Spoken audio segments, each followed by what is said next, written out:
Hello my lovely viewers, সবাই কেমন আছো? আশা করি যে যেখানে আছো, যে প্রান্তে আছো, সবাই খুব ভালো আছো। আমিও ভীষণ ভালো আছি। আর আমি চলে আসলাম নতুন আরেকটি ব্লগ নিয়ে তোমাদের সামনে। আজকের ব্লগটি আমার কাছে ভীষণই স্পেশাল। তার কারণ হচ্ছে আজকের ব্লগটা অন্য সব ব্লগের থেকে একটু আলাদা। আর এটা আমার কাছে এতটাই স্পেশাল ব্লগ যে তোমাদের সাথে না শেয়ার করে পারলাম না। এবং আজকে আমি আমার ব্লগের মাধ্যমে তোমাদেরকে আমার এলাকার কীর্তন দেখাবো। আমাদের এলাকায় প্রত্যেক বছর এই সময়ে, মানে নভেম্বরের মাঝামাঝি সময়ে, কার্তিক মাসের শেষে এরকম কীর্তন হয় এবং ভীষণ জনপ্রিয় এই কীর্তন আমাদের এলাকার জন্য। আমাদের রাজারবাগ হিন্দুপাড়াবাসীদের জন্য এই কীর্তন খুব আবেগের একটি জায়গা এবং এই কীর্তন হলে আমাদের এলাকার সমস্ত মানুষ আমরা একসঙ্গে অনেক আনন্দ করি, অনেক মজা করি এবং সারা রাত জেগে কীর্তন শোনার মজাটাই আলাদা। তো সব কিছু মিলিয়ে মিশে আজকের ব্লগটি থাকছে। তোমাদের সাথে আমি যতটুকু পেরেছি শেয়ার করেছি। ভুল ত্রুটি হলে অবশ্যই ক্ষমার দৃষ্টিতে দেখবে। দুর্গাপূজা থেকেই আমাদের এলাকায় অনুষ্ঠান শুরু হয়। আর ঠিক দুর্গাপুজো, লক্ষ্মী পুজো এবং কালী পুজোর পরপরই এই কীর্তন শুরু হয়। এবং দুর্গাপুজো বলো, লক্ষ্মী পুজো বলো, কালী পুজো বলো, যেটাই বলো না কেন, সব পুজোতেই তো আনন্দ হয়। তবে কীর্তন আমাদের কাছে একটু ইমোশনের জায়গা, তো মানে আমাদের হিন্দুপাড়াবাসীদের কাছে। তো যার কারণে কীর্তনের সময় এই পুজোর থেকেও বেশি আনন্দ হয় আমাদের মনে। সব সময় সব অনুষ্ঠানে আমরা অনেক আনন্দ করি, কিন্তু কীর্তন আসলে সারাটা রাত জেগে যে একটা আনন্দ, এই আনন্দটা মনে হয় এই কীর্তনের সময়ই পাওয়া যায়। তো যাই হোক, এখন কিন্তু অনেক রাত। আমি রাতের দিকে ভিডিওটা করছি কারণ সন্ধ্যায় প্রচুর মানুষ থাকে। ওইভাবে তোমাদের সাথে সবটা শেয়ার করতে পারতাম না, ভালোভাবে দেখাতে পারতাম না, কারণ এই জায়গাগুলো না মানুষজনে একদম মানে অনেক অনেক মানুষ থাকে। তো যাই হোক, আজকে যেহেতু মানে কীর্তনের শুরুর দিন, তো প্রথম দিন একটু কম মানুষই ছিল। তো এখন যেহেতু অনেক রাত হয়ে গেছে, এখন বাহিরের মানুষগুলো সবাই চলে গেছে, দূর দূরান্ত থেকে যারা এসেছে। এখন আমরা আছি শুধুমাত্র এলাকাবাসীরা। তো যাই হোক, এখন রাত্রেবেলা কীর্তন দেখতে এসেছি আর তোমাদের সাথেও একটু শেয়ার করলাম। আর এই যে দেখো, রাধা গোবিন্দের যে বিগ্রহটা ভীষণই সুন্দর, এটাই আমাদের মূল মন্দির। এই মন্দিরের এই কীর্তন হচ্ছে মাঠে আর মন্দির হচ্ছে পাশে।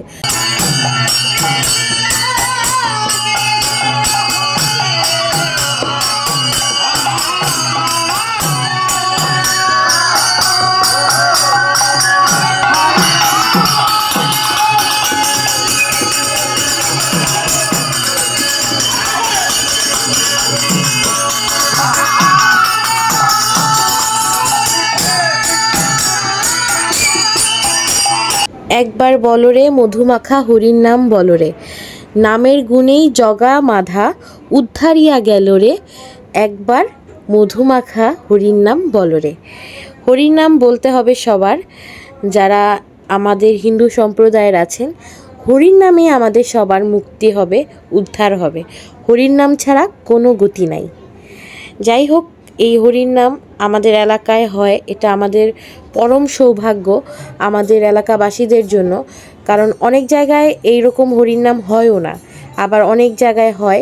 বিশেষ করে গ্রাম অঞ্চলে সবসময় মানে হিন্দু এলাকার মধ্যে হরির নাম হয়, কিন্তু ঢাকা শহরে অনেক জায়গাতেই হয় না, আবার অনেক জায়গাতেই হয়।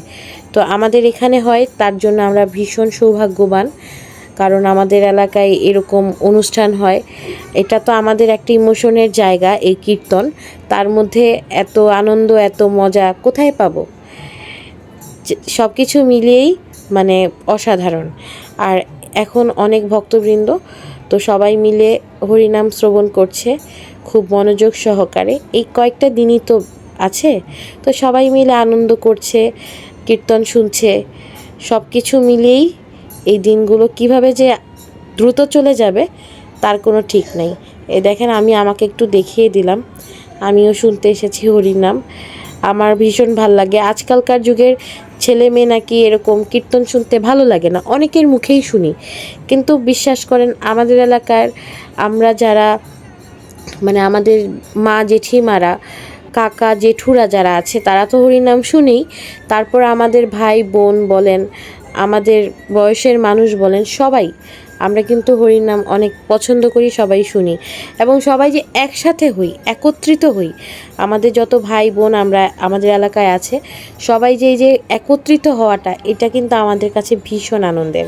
আর আমার মনে হয় আমাদের এলাকার সমস্ত মানুষ আমরা একটা পরিবারের মতো, যার যার পরিবার, যার যার বাড়ি সব কিছুই আলাদা, কিন্তু আমরা যখন এলাকার মধ্যে কোনো অনুষ্ঠানে একসাথে হই, একত্রিত হই, তখন মনে হয় এটাই আমাদের আসল পরিবার, এটাই আমাদের পরিবার, এই এলাকাটাই আমাদের পরিবার, এই এলাকাটা আমার পরিবার। এটার জন্য আমার অনেক গর্ব হয়। আমি গর্ব করে বলতে পারি আমি এলাকার মেয়ে, আমি আমার হিন্দু পাড়ার, রাজারবাগ হিন্দু পাড়ার মেয়ে। যাই হোক, সব কিছু মিলেই আমার মনটা অনেক ভালো। যদিও আমার গলাটা একটু ভেঙে গেছে, কারণ আমি 3-4 রাত জেগেছিলাম এবং কীর্তন শেষ হওয়ার পরেই আমি আমার ব্লগটা শুরু করেছি, যার জন্য ভয়েসটা দিতে আমার হয়তো গলাটা একটু ভাঙা ভাঙা লাগতে পারে।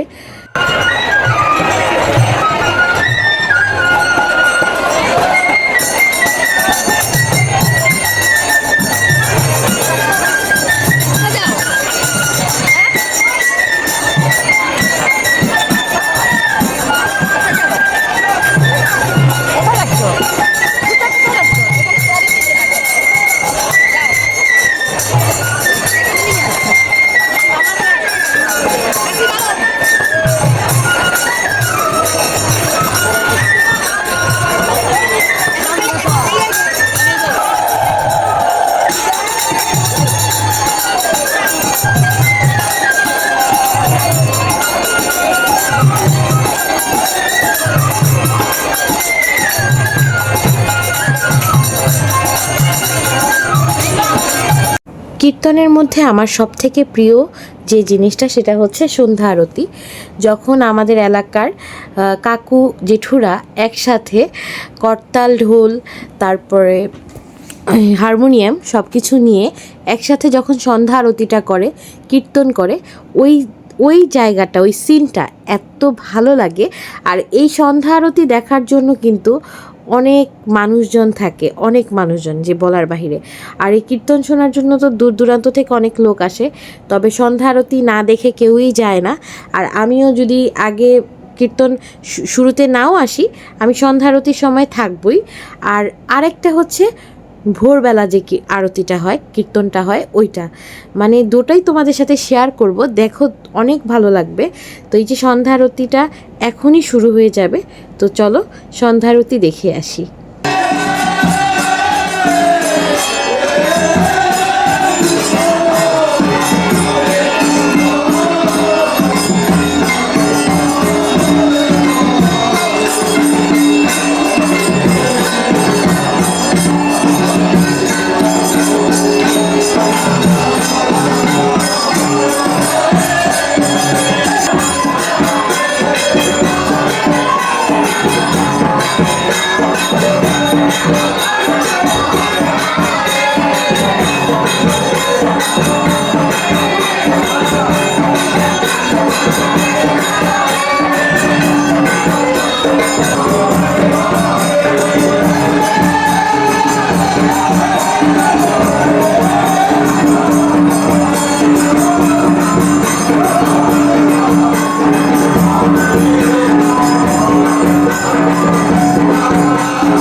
সন্ধ্যা আরতি শেষ হলো, নতুন আরেকটি দল আসলো, এখন তারা গান গাইছে।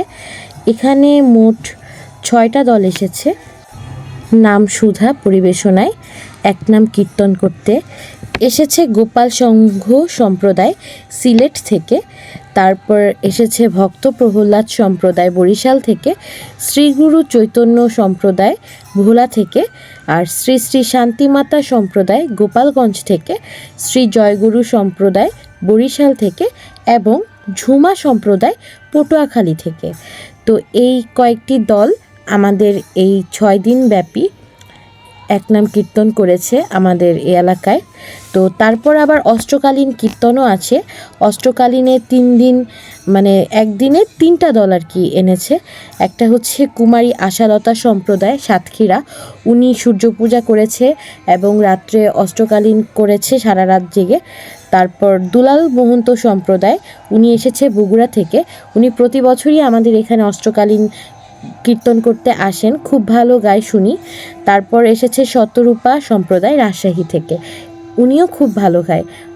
মোট কথা এখানে যারা যারা এসেছে ম্যাক্সিমাম দলই প্রতি বছর আসে। যেমন এক নাম কীর্তনে গোপাল সম্প্রদায় যে সিলেট থেকে এসেছে, উনি অনেক সুন্দর কীর্তন করে। ওনার কীর্তন শোনার জন্য অনেক অনেক ভক্তবৃন্দ বসে থাকে। সেটা যদি রাত 12টায় শুরু হয় তখনও রাত 12টায় লোক থাকবেই থাকবে। তারপর আবার আসছে ভক্ত প্রহ্লাদ সম্প্রদায় বরিশাল, এই দলটাও বেশ কয়েক বছর আমাদের এলাকায় কীর্তন করেছে, এবারও এসেছে। এদের গান ভীষণ ভীষণ সুন্দর, সবাই মোটামুটি ভালোই গেয়েছে। আর হরিনাম তো আসলেই সুন্দর, সে যেই দলই গাক না কেন। আর যারা ভালোভাবে মানুষের মন জয় করতে পারে তাদের গান তো সবাই শোনার জন্য বসে থাকবে, এটাই স্বাভাবিক।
দেখো সবাই মিলে রাত জেগে কীর্তন শুনছি, আর আজকেই শেষ কীর্তন। তো সারা রাত জেগেছি এবং 6টা বাজে ভোর কীর্তন আরম্ভ হবে। এই যে দেখো ভোর কীর্তনটা হচ্ছে, এটা হচ্ছে মন্দিরের চারিপাশে সবাই প্রদক্ষিণ করছে আর সবাই জাগা সারাটা রাত, কারণ যেহেতু শেষ কীর্তন। তো তোমাদের সাথে কিছু কিছু কীর্তনের অংশ, প্রতিদিনের কিছু কিছু অংশ তোমাদের সাথে শেয়ার করেছি। আর এখন যেটা করছি সেটা হচ্ছে ভোর কীর্তন। এটার পরেই শুরু হয়ে যাবে অষ্টকালীন লীলা কীর্তন।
এক নাম কীর্তন শেষ হয়ে গেল, তোমরা দেখতেই পেলে, এবং ভোর আরতির মধ্য দিয়ে এক নাম কীর্তন শেষ করে তারপর শুরু হলো, এটা হচ্ছে অষ্টকালীন লীলা কীর্তন। তো এই অষ্টকালীন লীলা কীর্তন পরিবেশনা করছেন কুমারী আশালতা সম্প্রদায় সাতক্ষীরা থেকে। উনি সূর্য পূজাও করেছে। আর আমাদের এখানের একটা নিয়ম হচ্ছে, অষ্টকালীন লীলা কীর্তন যেদিন হয় সেই দিন সন্ধ্যায় সূর্য পূজা হয়। তো অনেক মা জেঠিরা কাকিরা অনেকেই সূর্য পুজো করে, এবং ওই পুজোর পরে সবার সাথে সবার সিঁদুর খেলা হয়। তো পুজোটাও তোমাদেরকে কিছু অংশ দেখাবো। তো দেখো তোমরা, অষ্টকালীন লীলা কীর্তনটাও অনেক অনেক সুন্দর হচ্ছে।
সবাই দেখো সূর্য পূজাটা কত কত সুন্দরভাবে হচ্ছে, আর হাজার হাজার ভক্তবৃন্দর মধ্য দিয়ে সূর্য পূজাটা কত সুন্দরভাবে করছে। আর অনেকেই সূর্য পূজার উপাস থেকেছে, তারা সবাই পূজা করবে তো আরতি শেষ হলে। আর এখানে অনেক অনেক মানুষজন, যার কারণে আমি তোমাদেরকে ভালোভাবে ওইভাবে দেখাতে পারছি না, যতটুকু পারছি তোমাদের সাথে শেয়ার করছি। আর এই সূর্য পূজার মাধ্যমেই মনে হয় কীর্তন শেষের দিকে, আর বেশিক্ষণ নেই হয়তো বা কীর্তন শেষ হওয়ার। মনটাও ভীষণ ভীষণ খারাপ হয়ে যাচ্ছে এত আনন্দের মধ্যে। সময় খুব দ্রুতভাবে চলে যায়, সময় কারোর জন্য থেমে থাকে না। আবার 1 বছরের অপেক্ষা, আবার 1 বছর পর আবার এরকম অনুষ্ঠান হবে। সে 1 বছর পর্যন্ত আমাদের সবাইকে অপেক্ষা করতে হবে।